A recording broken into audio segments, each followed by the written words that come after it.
Hello and welcome to another quick fix. As you can see today we're going to be looking at installing an IPS screen in a clear Game Boy Pocket. You can see in the top corner the refurbished Game Boy from the last video. So for this one you're going to need a tri-wing screwdriver and a Phillips screwdriver.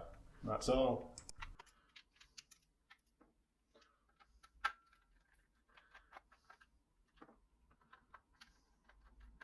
So once again we just unscrew the 6 tri-wing screws on the outer case.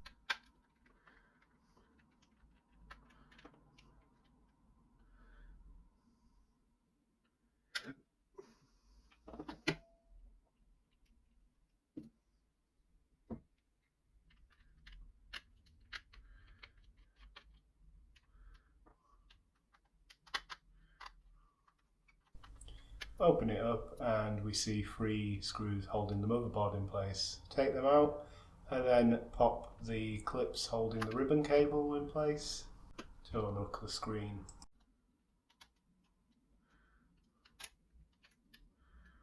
And remove all the buttons, and again they are well crusted with 25 years worth of sweat, grime and dirt. Gonna need a clean, especially since we're dealing with a clear model.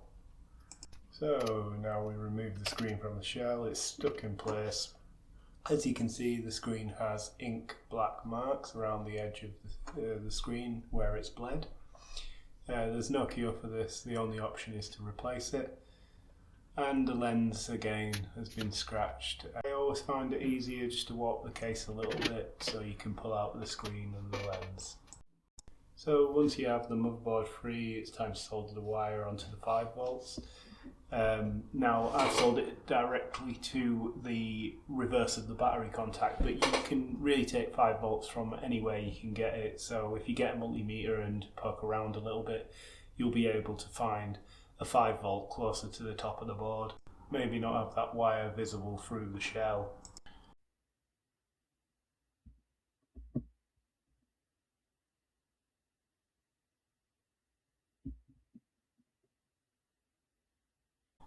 Assembling the screen is quite straightforward. The ribbon cables only fit into one of the connectors per ribbon cable on the PCB.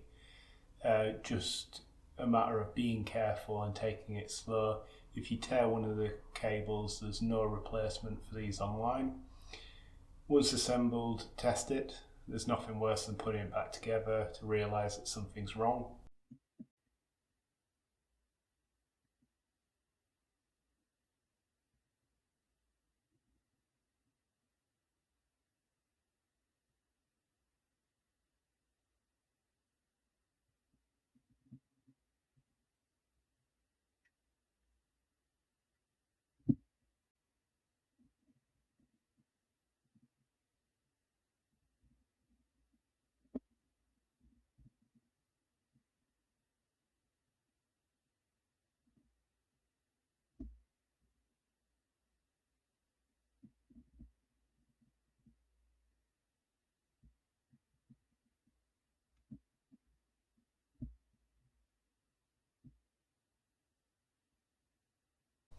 I thought there was something wrong with this at first because there's a line down the screen, but thankfully it was just the screen protector. There was just some sort of red ink line.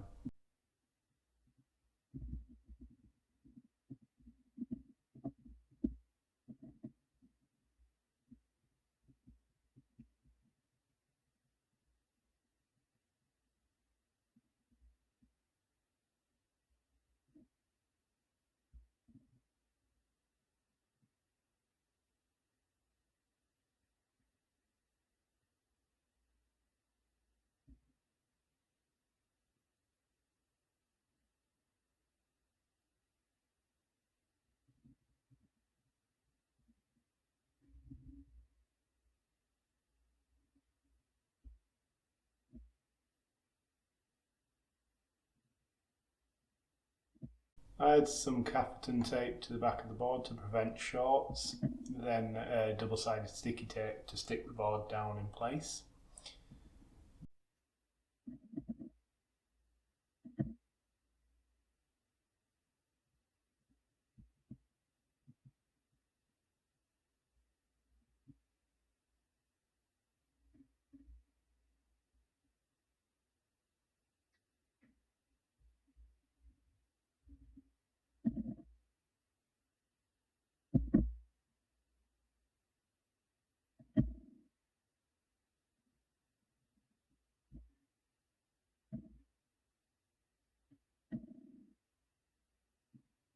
So once again, I picked up 4 Gameboy Pockets off of eBay for only £18. I had to buy some new screens, lenses, battery covers for each of them, so down about £25 in total per Game Boy. I got the glass lenses because they're scratch resistant and they'll last a lot longer. I also spent £32 on the IPS stream for this one. There are two variants of this, the 2.2 inch and the 2.6 inch. The 2.2 is way smaller than the original Game Boy screen, and if you've seen them on eBay, they just look wrong. This one is a 2.6 inch. I picked it up on AliExpress, and I don't know that there was anywhere else you could pick up the 2.6. The seller isn't the most honest person in the world as well, but if you want this screen that's comparable to the original screen, you gotta go with who you gotta go with.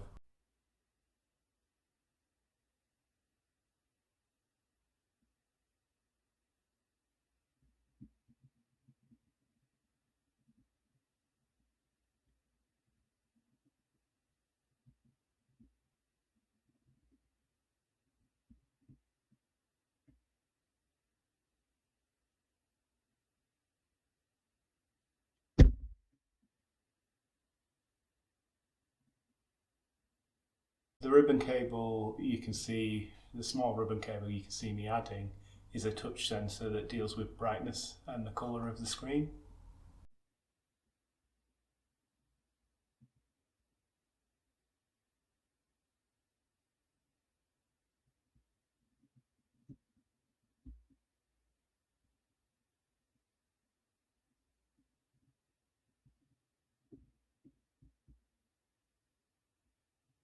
Now comes the hard part, sticking the screen in place.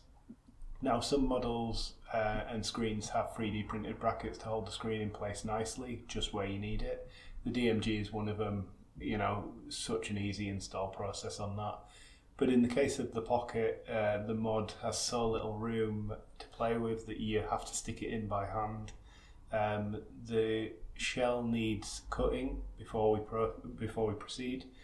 I use a Stanley blade, but you could use a craft knife for better accuracy on this.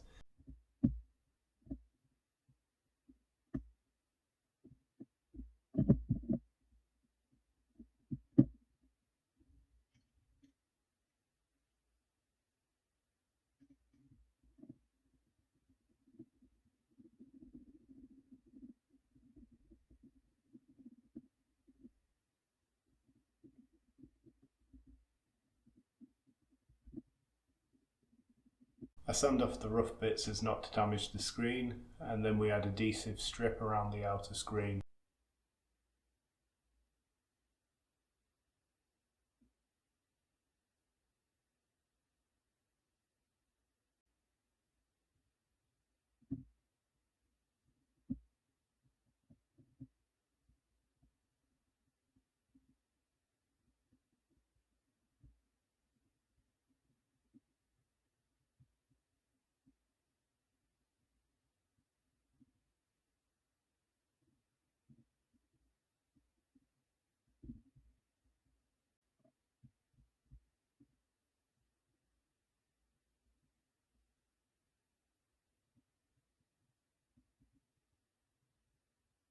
Line up your screen with the shell facing you so you can see the screen. Make sure the screen is on and lightly push it into position to make sure that you've got it at the right angle. Nothing worse than a tilted screen. Just take your time and be patient, and remember not to twist your ribbon cables too much. You don't want to rip them.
Yeah, so somewhere along the way I cleaned up all the case and the buttons and I just didn't film it.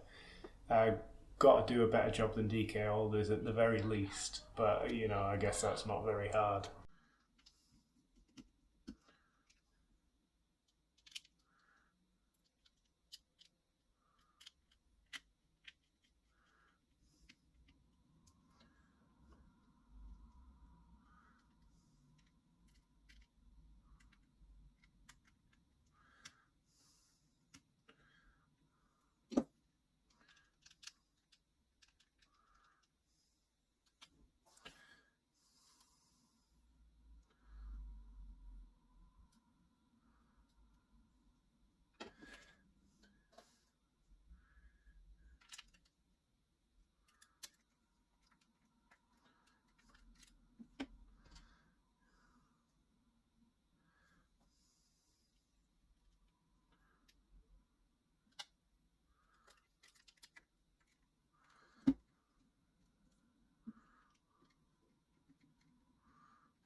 So everything's back in its place, new lens stuck down, it's time to test it.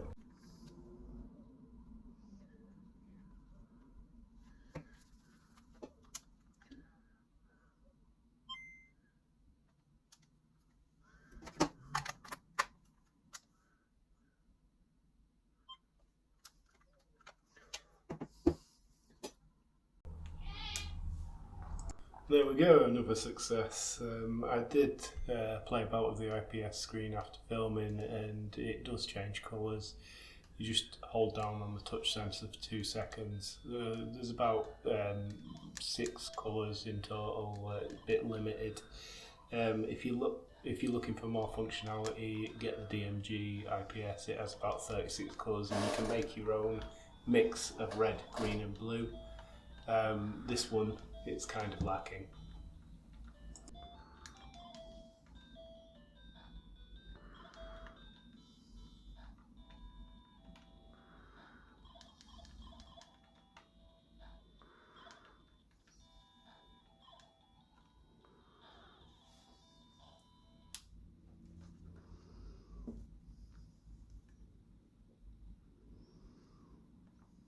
Thanks for watching, and as always, if you like the content, like, subscribe, and turn on notifications.